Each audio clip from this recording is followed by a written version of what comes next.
So we are on Canto 3, Chapter 20, text 23 and 24, I think.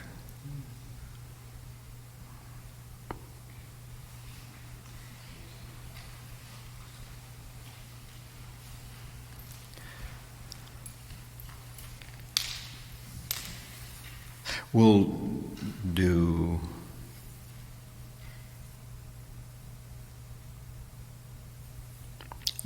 the second one collectively, and the first one I'll just read on my own. Devo Devan Jaghanat Srijati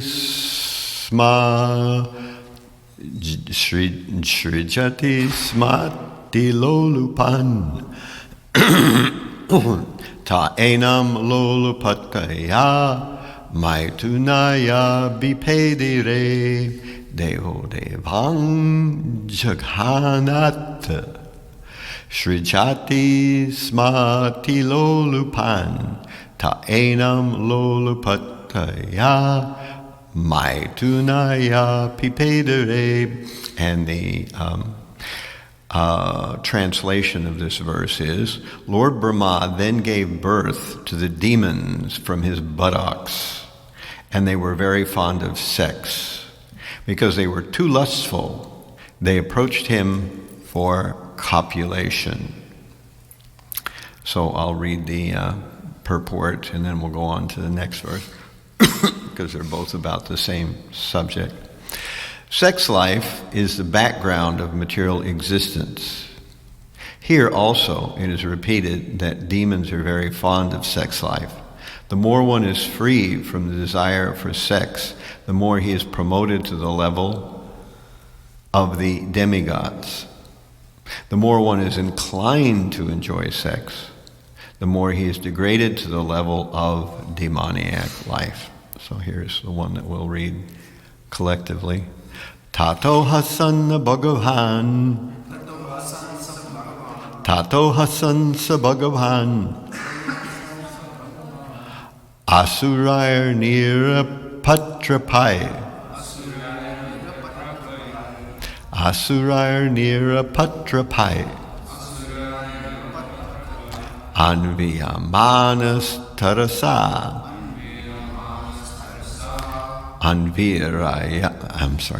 Anviryamanas Tarasa Krudho Bita Parapatat Krudho Bita Parapatat Tato Hasan Bhagavan Asurair Nirapatrapai Anviyamanas Tarasa Krudho Bita Parapatat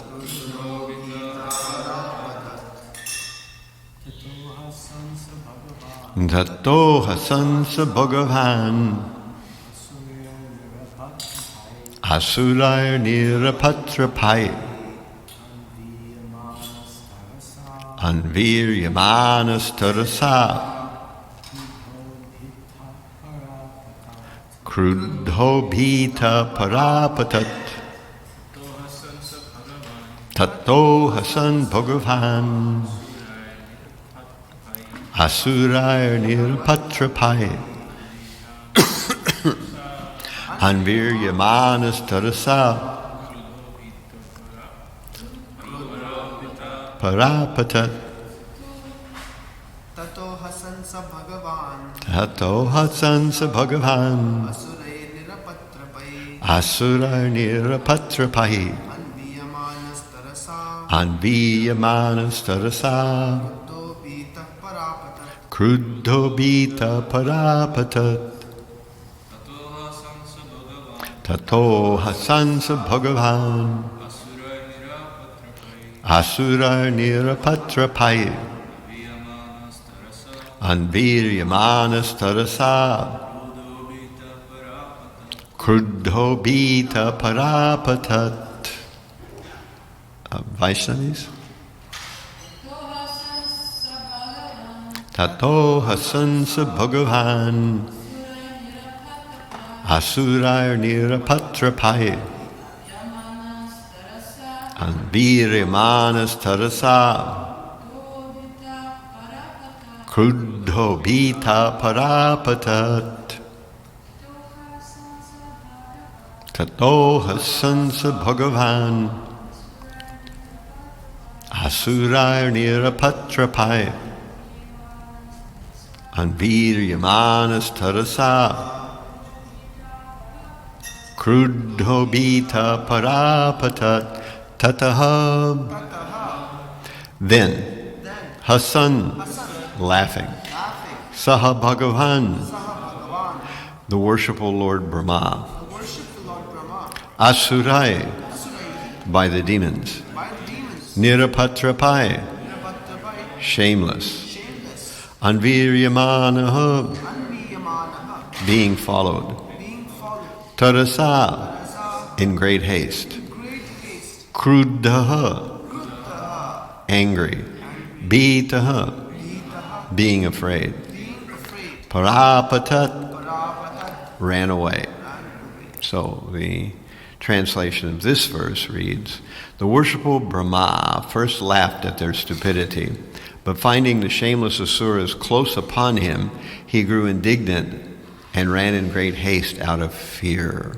So I say, and you all please repeat, the worshipful Brahma first laughed at their stupidity, but finding the shameless asuras close upon him,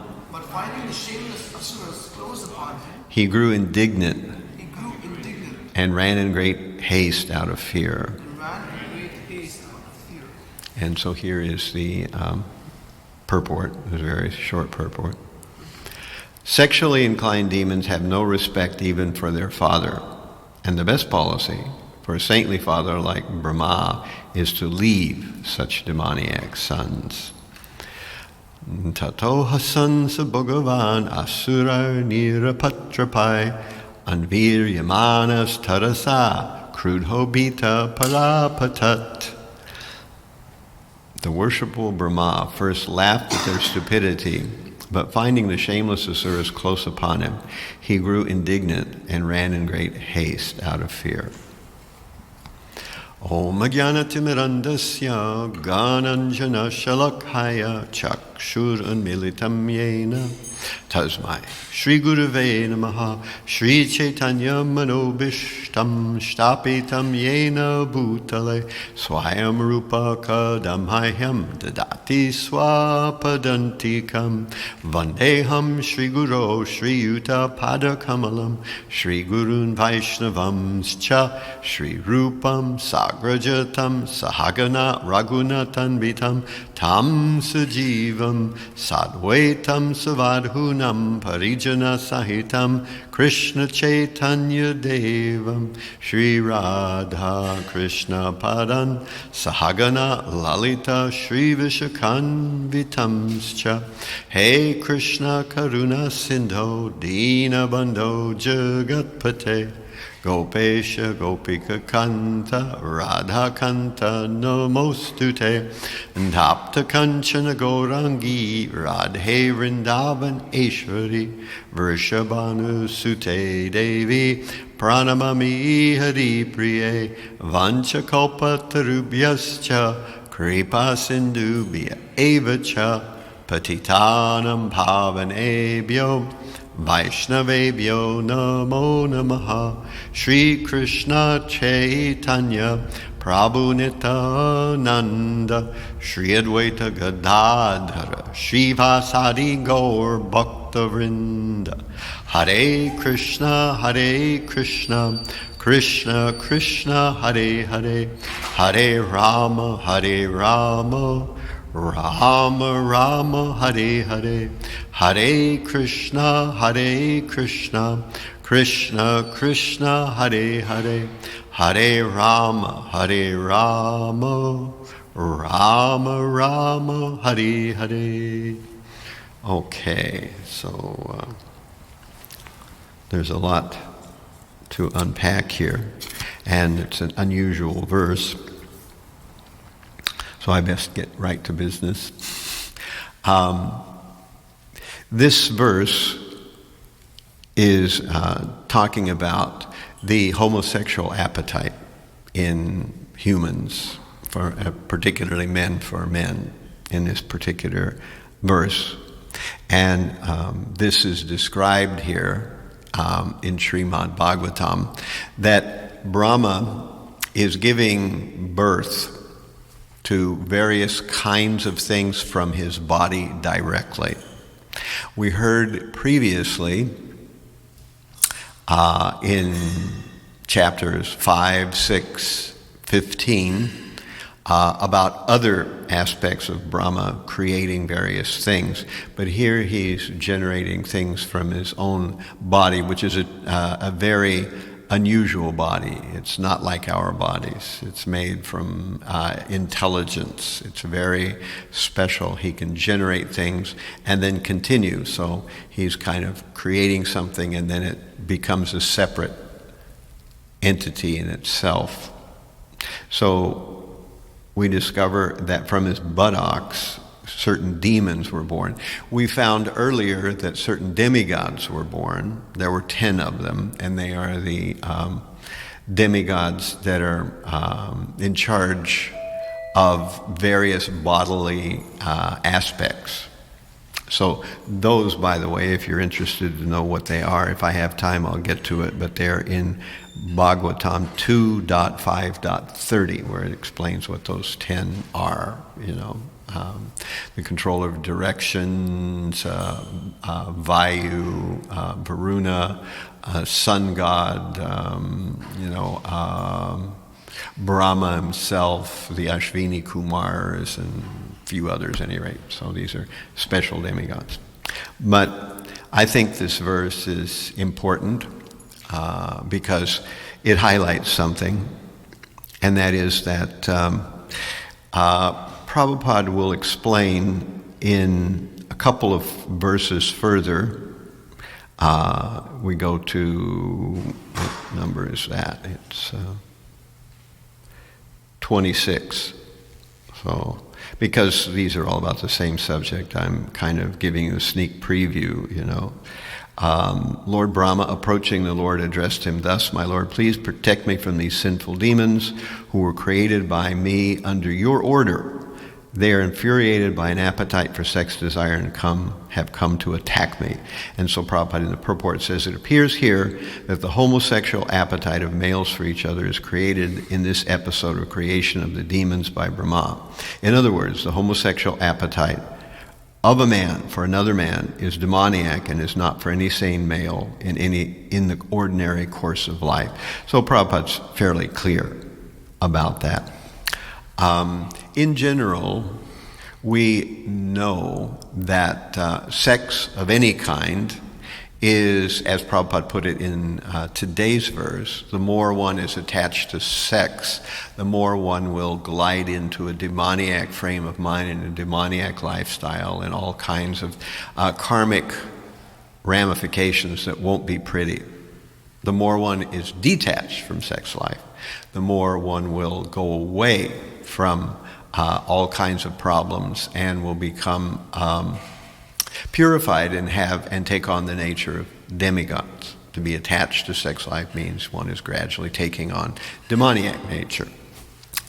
The detachment from sex life is certainly no easy feat. It's the most difficult attachment of all attachments to give up. And therefore, most people will have an intense struggle with it in their lives. It's not going to be an easy fix.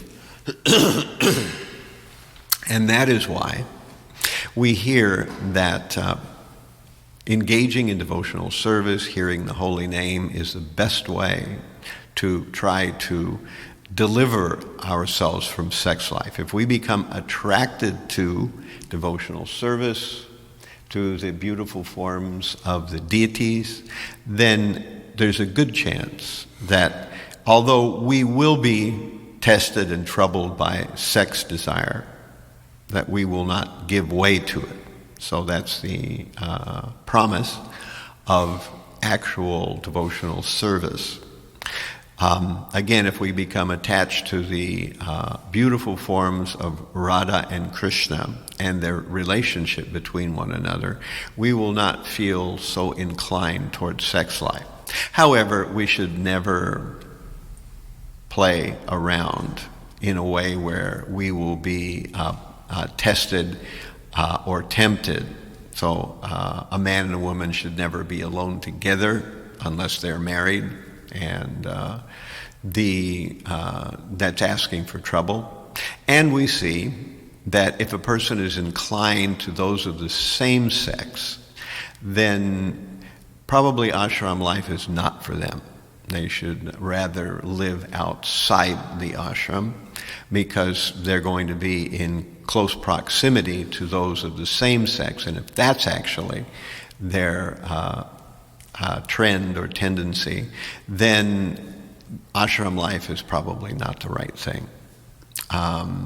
Of course, having said these things, I want to balance it a little on the other side, saying that we should not stigmatize people for their bad habits that they picked up in material life. Everybody comes with bad habits to the devotional forum. So we come to the ashram, or maybe not living in the ashram, but we associate with the devotee community, either way. And we bring bad habits with us that we have fallen into as a result of a life of ignorance. We didn't know what we should do. We didn't know what we shouldn't do.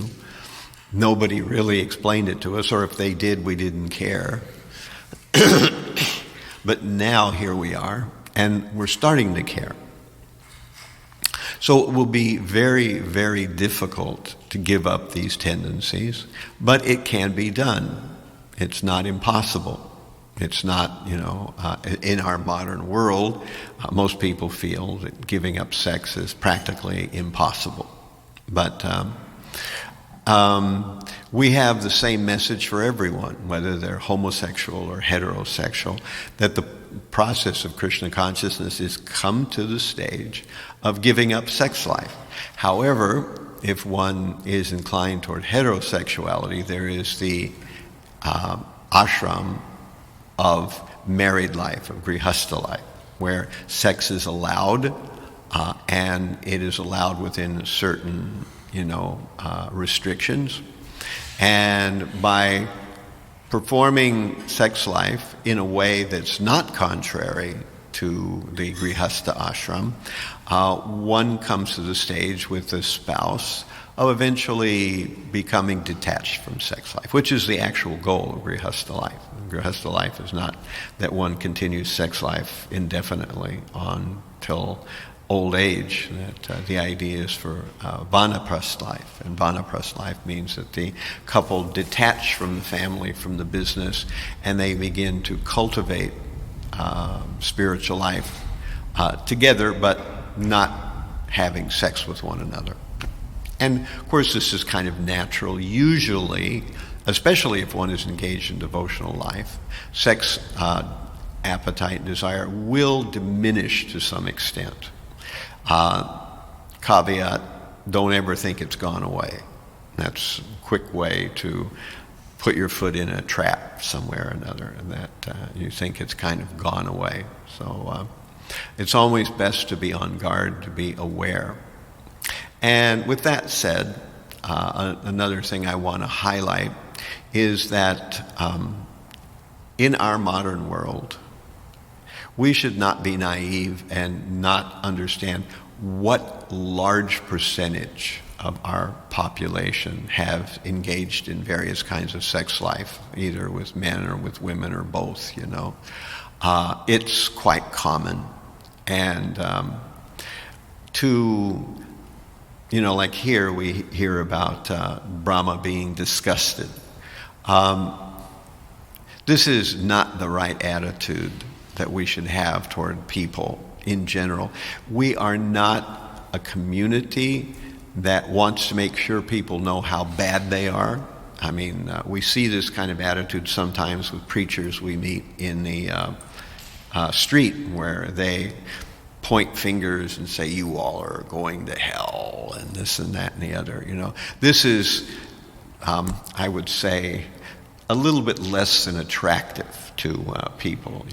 If you're serious about perfecting yourself or becoming free from material life, you're certainly not going to be attracted by that kind of attitude. So we should be welcoming to people, and just like if we wanted to be disgusted, we could be disgusted by people eating meat. How many people eat meat? We could be disgusted by people who smoke cigarettes or drink alcohol. How many people do that? We could be disgusted by people, gambling or doing so many things that are against our principles.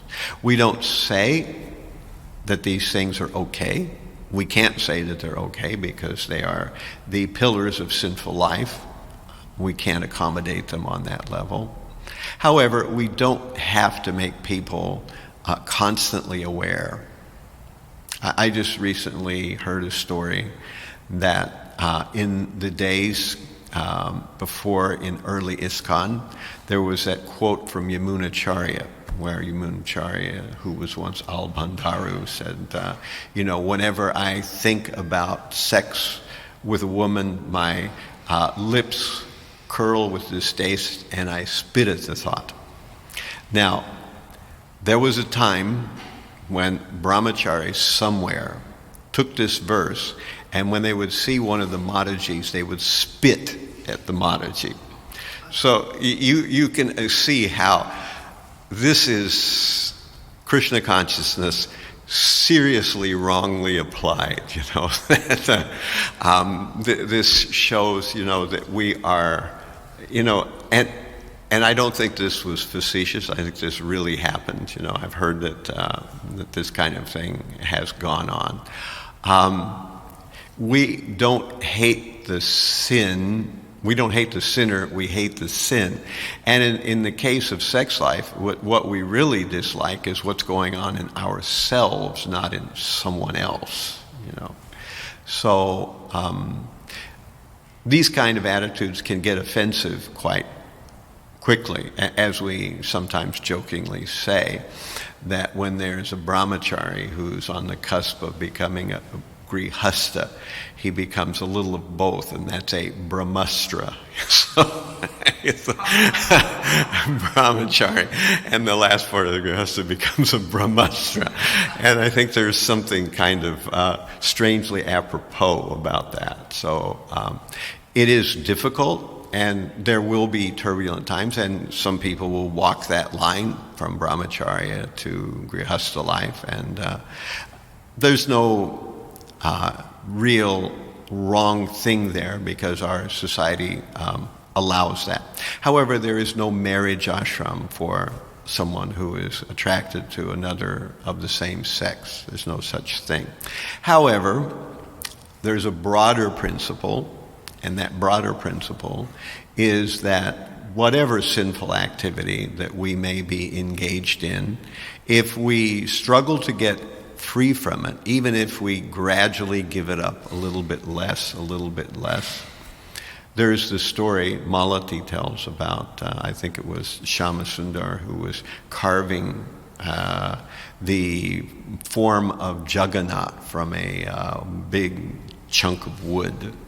And they had a little place somewhere where he had a workshop.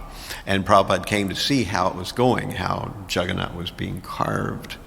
And so there it was, the shop was there, all the shavings and pieces from the wood where Jagannath was being carved. And on top of Jagannath's head was a package of cigarettes.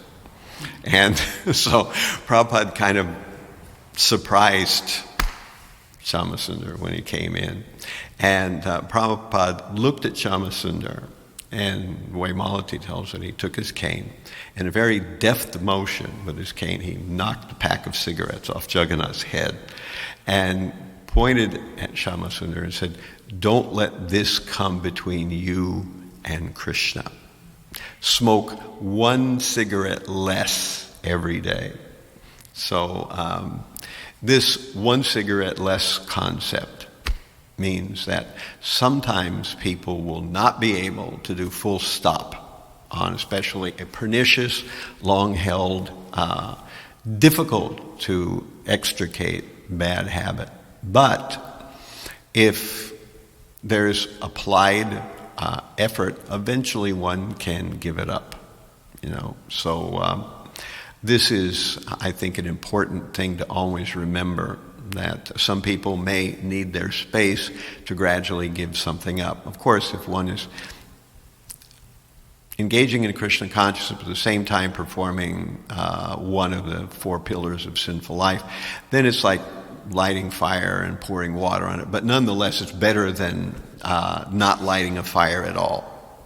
So eventually one will be purified. As a matter of fact, we should always remember that when Prabhupada first came and met the devotee or the people that were following him at 26 2nd Avenue in the early days, he did not explain the regulative principles. First, he explained chanting Hare Krishna, because he knew that if he would get devotees acclimated or accustomed to chanting the holy name, they would have the strength to follow the regulative principle. Otherwise not. So you can imagine what it must have been like in those early days where people came into 26 2nd Avenue. I expect they probably took their shoes off when they came in, but maybe that was the only thing they knew that they were supposed to do. But, they could have been high on LSD. They could have been, some were, they could have just come from, performing some sex life. They could have just come from drinking alcohol or whatever it was. And here was Prabhupada speaking. And, Prabhupada eventually would make some prasadam for them. They would take it, and then they would leave and let Prabhupada clean up the mess, So it was, this was what the movement was like in the very beginning, before people understood that there was a little more to it, that there were no deities. There was nothing, just Prabhupada giving a class. But eventually, Prabhupada put up the famous, sign that henceforward my disciples should avoid these 4 common activities, meat eating, intoxication, illicit sex, and gambling. So he explained. But by that time, people had become accustomed to chanting, and many were able to follow. So this is something I think we should always keep in mind. So let me see if there's anything else that I really wanted to say here. So we should, as Vaishnavas, always be trying to help make people's entry into Krishna consciousness easier, not harder. And we should not fault people or look down on people for what they did before they came to Krishna consciousness.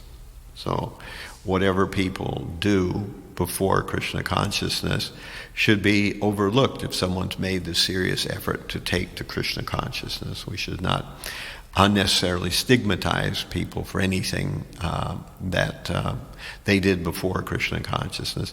And if they're still, to some extent, unable to give up bad habits, we should be compassionate with them. In the case of homosexuality, they obviously should not stay in the ashram, because it would be bad for a number of reasons. And of course, if a person is seriously committed to homosexuality and they want to, approach others, they're soliciting others, then they might not even be allowed to associate with devotees very much, because this is certainly not there. We should understand that Prabhupada was pretty firm about the whole idea that this is one of the sinful pillars of activity, like meat eating, intoxication, gambling, etc. At the same time, Prabhupada was friends with Allen Ginsberg, and he was outspoken as a self-proclaimed homosexual. Prabhupada knew that, and he didn't treat Allen Ginsberg with disdain. He appreciated Allen Ginsberg. Of course, Allen Ginsberg didn't live in the ashram, but Prabhupada appreciated what he did.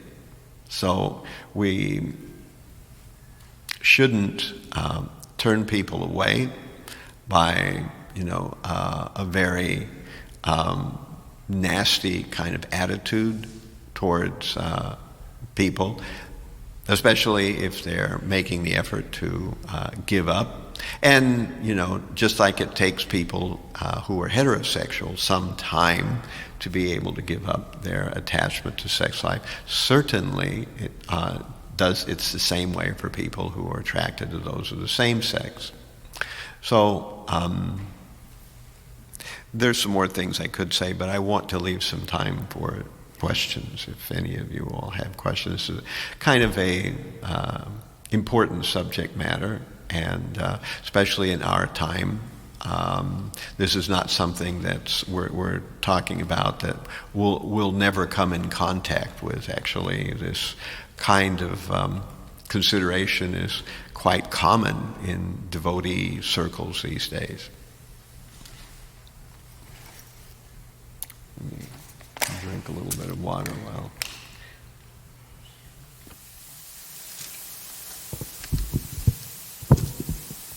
It's something I was thinking about, Maharaj, because especially with a society like ours that has a lot of contact with the public, and especially when we're doing outreach, it hasn't come to me yet, but I'm just thinking if the question does come up, what is the response that we have for someone who may be homosexual or transgender, and they may say, what does ISKCON think about this? Right.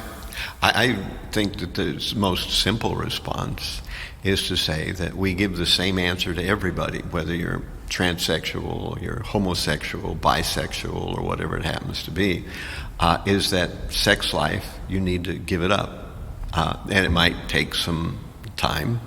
If you're serious about sex life, you probably won't find Krishna consciousness very attractive, But we understand it's difficult to give up. But whether you're heterosexual or homosexual or whatever, as you progress, as Prabhupada just has said here, giving up sex life is a sign that you're progressing spiritually.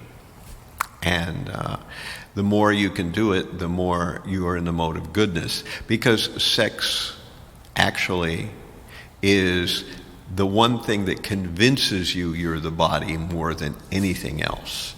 If you engage in sex life, because sex is all about the body. If you have an attractive body, then sex is easy. If you don't have such an attractive body, then it's not. If you have a body that's maybe got a missing limb or something, then it becomes strange. All these kinds of things. Sex is about the body. It's for the body. It makes us believe we're the body. It makes us look at other people as bodies. And so this is why, over time, we learn how to give up sex. But we can't do it all at once, and it's not something that's easy. It can only be done by chanting Hare Krishna and, by engaging in devotional service in sincerity. Because if we're sincere about serving Radha Krishna, and particularly to bring other people to Krishna consciousness, if we're sincere about that, then we won't be plagued by sex life so much, There's something else to be said, that it's interesting that I read a verse in 3rd canto also, but in the 28th chapter, verse 32, where it talks about Makaradvaj, which is one of the names for Cupid. And looking in the Puranic encyclopedia, there are about 20 names, Pradyumna, Cupid, Kandarpa, Kamadev, all these are names for the person who is in charge of attracting people to sex life and to engaging in that way, to amorous and sexual activities. And it mentions that if one is attracted to the smile and the eyebrows of the Supreme Lord, then one will be delivered from sex attraction by Kamadeva. So that's an interesting thing you can consider as well. Other questions?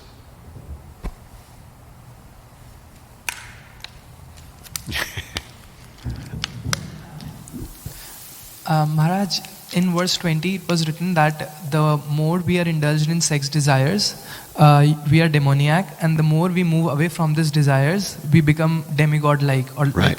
we elevate to the platform.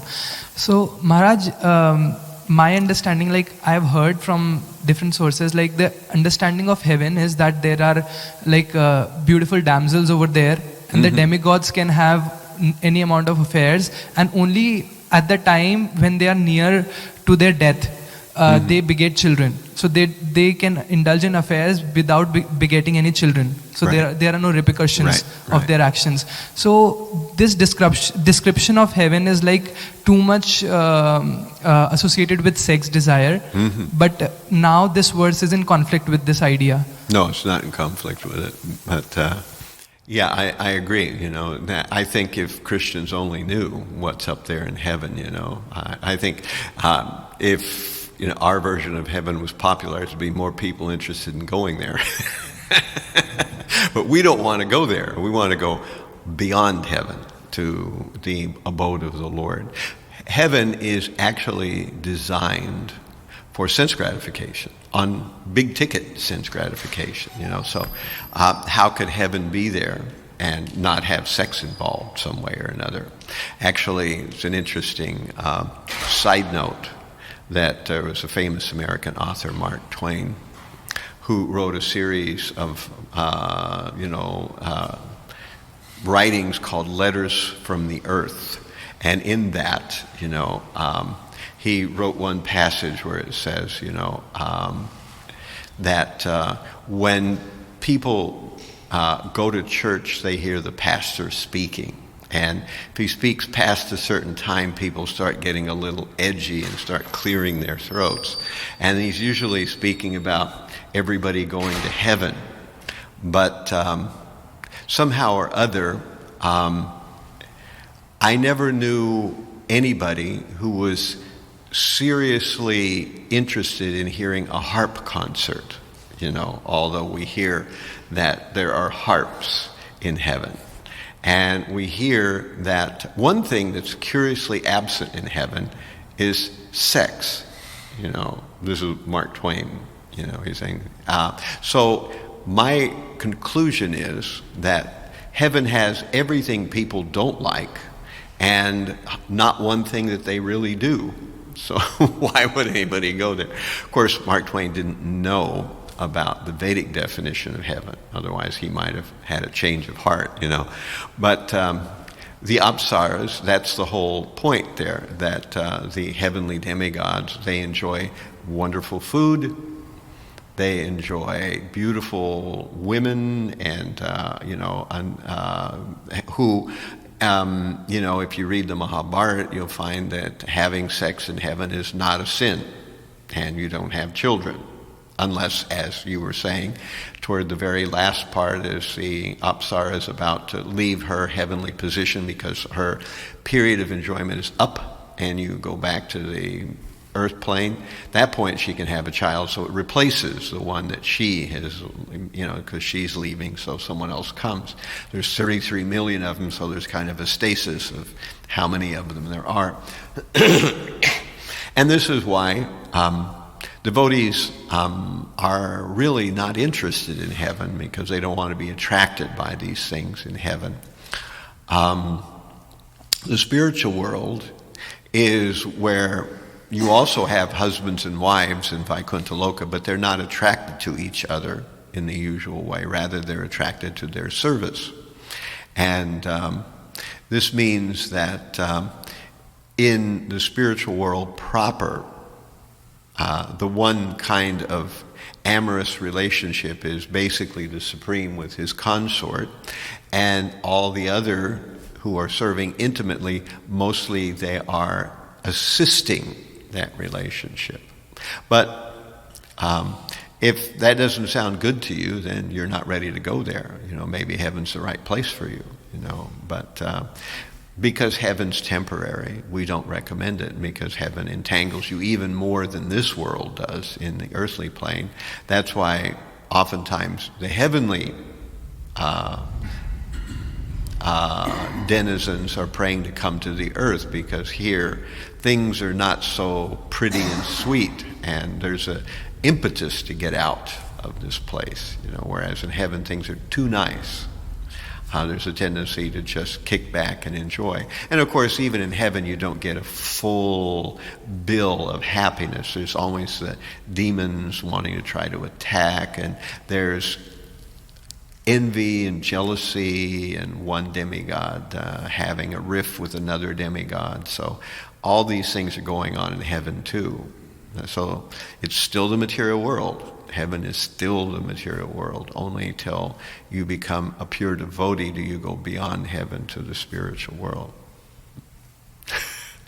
Hare Krishna.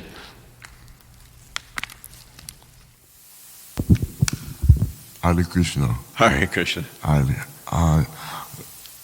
We are all in a product of sex here. Process of which? We are all products of spiritual unification of sex, divine love, which gives birth to life. How do you feel about using sexual energy in a positive way? In a positive way? Yeah, outside of the physical forms. I'm unfamiliar with how Krishna Consciousness devotees feel about certain use and levels of Tantra, for example. Mm-hmm. But I'm curious to know how do you feel about using sexual energy on that level? Right. The simple answer is that love of God is sex desire turned opposite. So one thing is the mirror image of the other. So as we become free from sex life, the only way to do it really, we can artificially do it, but that's not going to really be so good, and it's actually dangerous. But when a person, as it's called, transforms or transmutes that sexual energy to love of God. So a person who is very deeply in a relationship with the Supreme Lord has turned their sexual energy into love of God. It's been transformed. Now, we do know that yogis do stuff with Tantra and Kundalini and like that, which we don't recommend at all, because those energies are very powerful. If you don't know what you're doing, you can definitely unhinge your mind and go insane. It happens to people. It's very dangerous to play around with Kundalini, and it's dangerous to try the tantric procedures. They're called the left-handed path, the Gauris or the Kapalikas. There's a whole class of so-called spiritual seekers. But in Vaishnavism, they're not considered spiritual at all, because they are really focused on the sinful activities. For the most part, this group, the left-handed path, or there's a number of different names for them. The tantrics, they their focus is on sex life and on extreme amounts of hashish and marijuana. Their focus is on doing things that are very extreme. The idea is, by experiencing very extreme physical experiences, one will be pushed beyond the body. They don't just do, extreme amount of sex life or extreme amount of drugs. They also do things like immerse themselves in a pit where people have passed stool. They do things like eat brains of people who are being cremated on a pyre. This is all part of the the left-handed path. And so no Vaishnavas recommend any of these things. So with the act of sex being a natural, divine, natural thing to promote all life, and we live in a time where you have a lot of people, I guess you could say, that stand or resonate with this left-hand path, like you have what they call, I guess, eugenicists, I guess they call it, which are people, I guess, that are actually stand for the part of depopulating the earth, or saying that we have too much life, there should be less life, or we should cut down on life itself. And so I guess their whole agenda is to not promote sex. Mm-hmm. So my thing is, though, sex is the gift of life to promote life, because it's the bridging piece to life itself. So it can't be a bad thing. It can't be cast away out of this life, or else life wouldn't exist. So the balance in which you're speaking of, I definitely resonate with, and I agree to it to an extent. I would like to know, what would you recommend as far as obtaining better balance with sex in this life, outside of certain things that you've already mentioned? Well, what you say is true, that without sex there wouldn't be people. That's obviously, procreation is how people come into the world. One time somebody asked Prabhupada about what would happen if everybody did what you say and they gave up sex life.